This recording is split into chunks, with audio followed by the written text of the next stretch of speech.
Ketika ibu ini melihat surga guys, dia merasakan betapa bahagia dan sukacitanya di dalam hatinya. Dan dia juga bertemu Tuhan Yesus. Sampai-sampai dia tidak pengen lagi hidup sebagai manusia. Dia tidak pengen kembali lagi ke dunia. Dia pengen tetap mati, tinggal di dalam surga. Mari kita dengar kesaksiannya guys. Suatu ketika saya itu sakit, tiba-tiba itu sakit gitu loh. Sakit itu panasnya itu bukan main. Panas sekali. Badan saya itu sampai kadang sadar, kadang enggak gitu loh. Keluar masuk kayak gitu. Terus roh saya itu dicabut gitu loh. Dari ujung telapak kaki, dari ujung jari kaki, terus seperti aliran listrik gitu. Sampai di perut kaki saya sudah gak bisa gerak. Ya, terus ditarik terus sampai ke leher.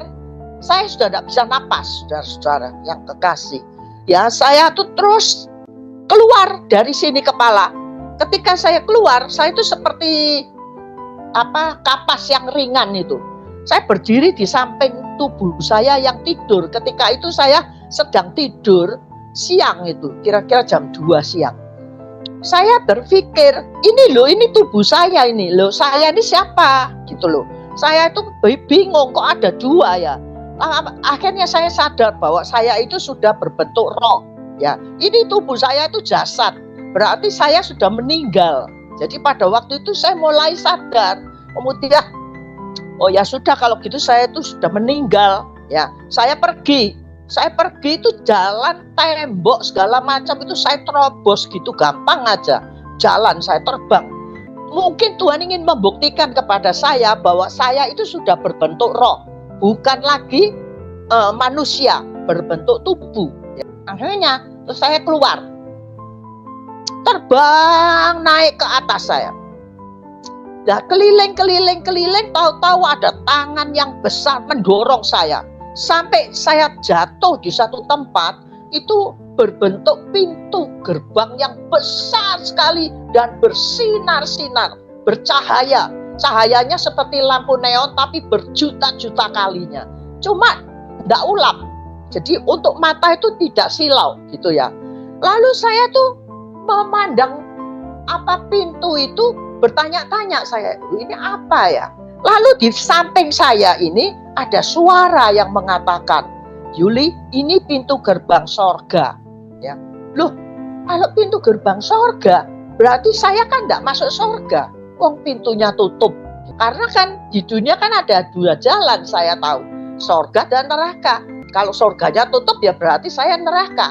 Saya terus nangis di depan pintu itu. Saya berseru, Tuhan, Tuhan. Tuhan yang mana? Lalu saya teringat. Di Indonesia itu kan ada 5 agama ya. 5. Saya panggili semua tokoh-tokoh agamanya. Saya tidak perlu sebutkan di sini nama-namanya, ya itu sensitif sekali. Saya panggil satu persatu, ya dari agama Islam, Hindu, Buddha dan semuanya. Saya panggil semua. Pintu itu tidak terbuka, saudara. Tidak bergeming sedikit pun. Lalu saya teringat, saya sedih sekali. Saya teringat, oh ya ada satu nama yang seringkali papa saya Kristen ya, mama saya orang Buddha. Jadi papa saya itu sering mukul saya waktu saya masih kecil-kecil dulu, ikut sekolah minggu, percaya Tuhan Yesus katanya. Saya ingat, oh iya, ada satu nama yang belum saya panggil. Saya ingat itu, nama Tuhan Yesus Kristus. Kemudian saya di depan itu saya panggil itu nama yang terakhir. Tuhan Yesus Kristus, ampuni dosa saya, tolong bukakan pintu sorga. Begitu saya panggil Tuhan Yesus Kristus, pintunya itu terbuka, saudara. Langsung terbuka. Saya melihat itu di dalam orang memakai jubah putih-putih. Hati saya baru lihat belum masuk itu. Senengnya sudah luar biasa. Senengnya bukan main. Belum pernah saya sukacita seperti itu.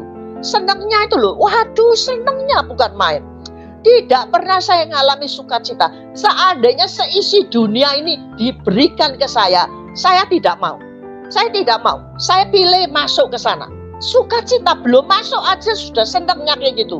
Apalagi masuk Ya, sukacitanya itu aduh luar biasa, saudara. Kalau saudara tidak bisa masuk sana, rugi, saudara. Betul. Sampai hari ini, saudara, saya masih ingat itu. Kepingin ke sana. Saya tidak takut mati loh, saudara. Benar. Kalau sudah waktunya Tuhan, saya senang sekali cepat pulang. Karena saya tahu di sana senangnya bukan main. Senangnya bukan main. Senang, sudah senang. Saya tunggu-tunggu waktu itu, saudara. Waktunya Tuhan memanggil saya pulang ke sana. Malaikat itu mendorong saya dengan tangan yang besar itu tadi. Bro, saya kembali lagi, saudara. Ke tubuh saya. Saya hidup. Saya nangisnya bukan main. Kakak saya ada di sebelah saya itu, dia tanya, kamu tuh Yuli, kamu tuh gila ya? Siang-siang bolong nangis-nangis gero-gero kayak gitu katanya. Teriak-teriak. Saya bilang enggak. Saya nangis karena saya menyesal. Kenapa saya harus kembali ke dunia ini? Saya enggak mau. Saya senang di sana. Di rumahnya Tuhan Yesus itu yang sudah buka pintu buat saya. Saya bilang, saya senang. Kenapa saya harus balik? Katanya malaikat bilang belum waktunya. Kamu harus balik dulu. Kamu harus pulang. Masih punya tugas untuk kamu balik ke dunia. Sekarang saya balik lagi, saya bilang gitu. Saya itu menyesal sekali. Nah, kemudian saudara, dengan cerita seperti ini, Tuhan itu memberitahu kepada saya bahwa sesungguhnya jalan yang saya harus pilih, maksud saya jalan yang murni, yang asli, yang bisa buka pintu sorga, hanya melalui Tuhan Yesus Kristus. Tidak ada lain. Sebab ketika itu saya panggil-panggil nama, semua nama. Ya, saya panggil itu semua. Tidak, pintu itu tidak bisa buka. Hanya nama Tuhan Yesus Kristus. Itu satu-satunya nama yang ajaib. Yang bisa membuka pintu sorga buat saudara. Dan siapa yang mau percaya kepada dia, ya.